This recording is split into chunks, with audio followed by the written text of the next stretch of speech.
امریکہ کے اندر ناممکن تصور کیا جاتا ہے۔ اس وقت پورے امریکہ میں 538 الیکٹرل کالج کی ووٹس ہیں، جس میں سے آدھی سے زیادہ 270 ووٹ حاصل کرنے والا کامیاب قرار پاتا ہے۔ اب یہ جو 538 الیکٹرل کالج کے ووٹس ہیں، یہ کیسے آتا ہے؟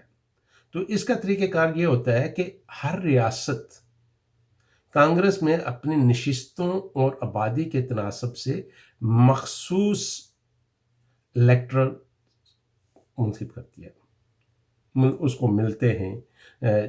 مثلا کینسس جس اسٹیٹ میں رہتا ہوں، یہاں پہ آبادی بہت کم ہے، تو یہاں پہ صرف 6 الیکٹرل کالج کے ووٹس ہیں، جبکہ کیلیفورنیا کی آبادی بہت زیادہ ہے، وہاں پہ 55 ہیں، اور ٹیکسس میں 38، اسی طریقے سے فلوریڈا میں 29 اور نیو یارک میں بھی 29 ہیں۔ تو آبادی اور عوامی نمائندگان کی تناسب جو ہوتا ہے کانگریس میں، اس کے مطابق جو ہے یہ ووٹس تقسیم ہوتے ہیں، اور جو امیدوار جس اسٹیٹ میں سب سے زیادہ ووٹ لے لیتا ہے، اس کو اس اسٹیٹ کے سارے الیکٹرل ووٹ مل جاتے ہیں۔ اگر وہ برابر ہو تو پھر برابر تقسیم ہو جاتے ہیں، لیکن اگر برابر نہ ہو تو وہ جو بھی جیتتا ہے اس کو مل جاتے ہیں۔ تو اس سے ایک جو کرپشن کا کانسیپٹ ہوتا ہے اس کو روک لیا جاتا ہے، کیونکہ اگر انڈیویجولز کو یہ اختیار دیا جائے کہ وہ اپنا ووٹ کاسٹ کریں، تو ہو سکتا ہے کہ اس میں بڑی ایزی سے انڈیویجولز کو خریدا جا سکے، لیکن ایسا ممکن نہیں ہوتا، جو کہ ایک اچھی بات ہے۔ بہت سے لوگوں کا خیال یہ ہے کہ جو یہ الیکٹرل کالج کا طریقہ کار ہے یہ بہت پیچیدہ ہے، اور اس کی جڑیں غلامی کے دور سے جڑی ہوئی ہیں۔ اگر الیکٹرل کالج کا طریقہ کار نہ ہوتا تو ساؤتھ اسٹیٹس جو کہ جنوبی ریاستیں ہیں، وہاں وہ صدر جو ہے وہ کبھی بھی منتخب نہ کر سکتی۔ اس کی وجہ یہ تھی کہ ابتدائی دنوں میں جب امریکہ آزاد ہوا تھا تو اس وقت جو ریاستیں تھیں تو اس میں زیادہ تر جو آبادی تھی صدرن اسٹیٹس میں، ان میں غلاموں کی آبادی تھی، اور جو غلام تھے ان کو ووٹ دینے کا حق نہیں تھا۔ اس لیے امریکہ کے پہلے جو 9 صدر تھے وہ ورجینیا بیسڈ الیکٹرل کالج کی بنیاد پر منتخب ہوئے۔ ایک اور رائے یہ ہے کہ اس طریقے کار کی وجہ سے صدر جو ہے وہ اپنے انتخابی مہم کے دوران کم آبادی اور چھوٹی ریاستوں کو نظر انداز نہیں کر سکتا، کیونکہ بہت دفعہ ایسا ہوا، جیسے کہ میں پہلے بھی آپ کو بتا چکا ہوں، کہ مجموعی ووٹ لینے سے زیادہ الیکٹرل ووٹ لینا صدر کے لیے اہم ہوتا ہے، اس لیے وہ چھوٹی چھوٹی اسٹیٹوں پہ بھی توجہ دیتا ہے تاکہ وہاں کے بھی ووٹ حاصل کیے جا سکے۔ مجموعی طور پر 5 دفعہ پہلے ایسا ہو چکا ہے کہ صدر زیادہ پاپولر ووٹ لیے اس نے، لیکن وہ منتخب نہیں ہو سکا کیونکہ الیکٹرل ووٹ اس کو نہیں مل سکے۔ اس کی مثال 1824، 1876، 1888 اور 2000 اور 2016 ہے، جس میں لاسٹ الیکشن میں ہلری کلنٹن کو پاپولر ووٹ جو تھے وہ زیادہ ملے تھے، اور ڈونلڈ ٹرمپ کو کم ملے تھے، لیکن ڈونلڈ ٹرمپ الیکٹرل کالج کی بنیاد پر جیت گئے تھے۔ اسی طریقے سے اس سے پہلے 2000 میں بھی یہی ہوا تھا۔ اب اس کا ایک اور نقصان ہوتا ہے کہ صدارتی امیدوار جو ہیں اپنی انتخابی مہم کے دوران جو بڑی اسٹیٹیں ہیں، اب امریکہ اتنا پولرائزڈ ہو چکا ہے کہ اس میں واضح جو ڈیوائڈ ہے، وہ ملک تقریباً 2 حصوں میں تقسیم ہے، ریپبلکن اور ڈیموکریٹس۔ تو کچھ ریاستیں ایسی ہیں جہاں پہ جن کو سوئنگ سٹیٹس کہتے ہیں، جہاں پہ یہ ممکن ہوتا ہے کہ وہاں پہ کچھ ووٹرز کو اگر آپ اپنے ساتھ ملا لیں تو آپ برتری حاصل کر سکتے ہیں۔ جبکہ بڑی ریاستیں جیسے کیلیفورنیا ہو گیا، نیو یارک ہو گیا، وہ ڈیموکریٹس کو پتہ ہے کہ جی یہ ہمارے پاس ہی ہوں گی اور یہ ہمیشہ ہمیں ووٹ دیتے ہیں، تو یہ ووٹ پکے ہیں یہاں سے۔ اسی طریقے سے ریپبلکن کو پتہ ہے کہ ٹیکسس اور کچھ اور صدرن ریاستیں وہ ساری ان کی جیب میں ہیں اور وہ کبھی بھی ان کے خلاف نہیں جائیں گی، تو لہٰذا وہاں سے ووٹ مل جائیں گے۔ تو وہ کوشش یہ کرتے ہیں کہ جو سوئنگ سٹیٹس ہیں وہاں پہ جا کے اپنی کمپین کی جائے تاکہ ان کے ووٹ حاصل کیجیے۔ اور آج کل بھی جو حالات رکے ہوئے ہیں، پھنسے ہوئے ہیں، وہ بھی سوئنگ سٹیٹس میں ہی پھنسے ہوئے ہیں۔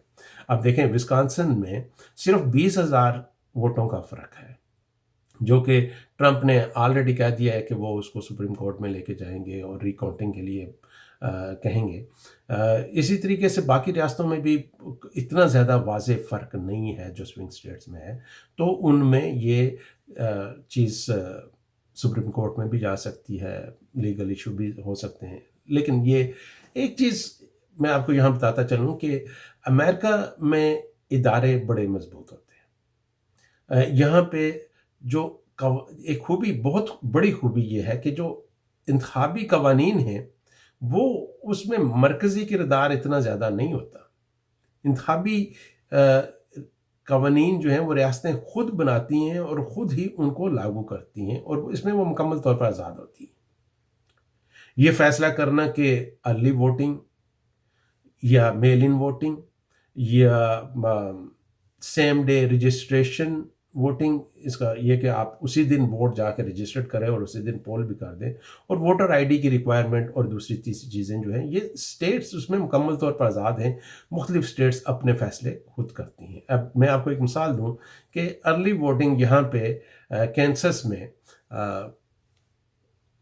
ہمیں اجازت ہے، اس کا لا ہے، تو ہم 1 ہفتہ 2 ہفتہ پہلے جا کے ووٹنگ کر دیتے ہیں، جبکہ مزوری میں یہ ارلی ووٹنگ نہیں ہے، وہاں پہ آخر تک انتظار کیا جاتا ہے۔ لاسٹ ڈے جب الیکشن ڈے ہوتا ہے اس دن سارے لوگ جا کے ووٹ کاسٹ کرتے ہیں۔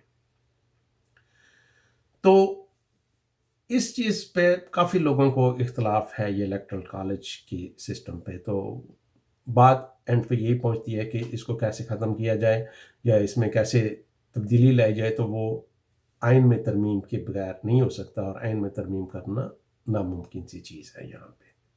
تو میں آپ کو مزید صورتحال سے آگاہ کرتا رہوں گا۔ تو اس وقت مجھے اجازت دیں، میں زیادہ لمبا پروگرام نہیں کرنا چاہتا، تو پھر دوسرے پروگرام میں ملیں گے اور تازہ ترین آپ کو صورتحال سے آگاہ کیا جائے گا۔ اللہ حافظ۔